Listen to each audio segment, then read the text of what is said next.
let's talk about that difficult phase. INOX Wind was your startup. It was your baby in many ways. Sure. And then you were at a point where it was almost on the brink of a disaster. You were losing money, 500 crores in losses? A little bit more.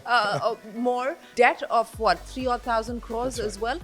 To pull yourself back from that, of course, there were larger issues pertaining to the sector, but to pull yourself back from the brink and restart, what was that like? It was a policy issue, a transition from preferential tariffs to auctions, which led to a temporary disruption in the sector. And nobody knew the disruption would last 5 years. Honestly, if someone came and told me that it's going to take 5 years, I would probably have done things differently. Having said that, we were working closely with the ministry, with the government. The intentions were all good, so there was nothing wrong with that. Unfortunately, as happens many times in India, implementation on the ground takes time. When we went through that pain, it just became ek aur quarter. Bus policy aa rahi hai, bus we've sorted it out. Unfortunately, that went on for 2.5 years. And you went so deep in that, honestly, there was no option. You had to come out.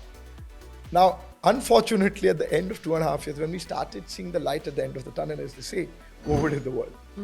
When COVID hit the world, as other businesses were struggling, everyone was on the same boat. Yeah. So everyone said, okay, we're all on the same page, everything shuts down, fine, we're all on the same. We had shut down for 2.5 years prior to that. And as we started coming out, we again got into a coma, as they say. So for us, it was, it was a perfect storm.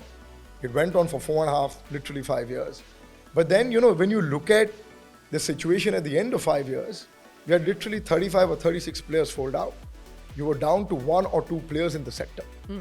One odd player who survived with, $2-3 billion of haircut. We survived with 1,000 crores, 700 odd infused from our family office. That's what was left. And if you now look at the situation we are in, at that point in time it was zero, and this is not too far away. This is 2022. We're today at 25 end. In 3 years, from being virtually zero or negative, if I may say so, our entire renewable arm, the listed and unlisted piece, would be worth north of 1 lakh crores. But survival of the fittest, as they say, and there is no gain without going through a lot of pain.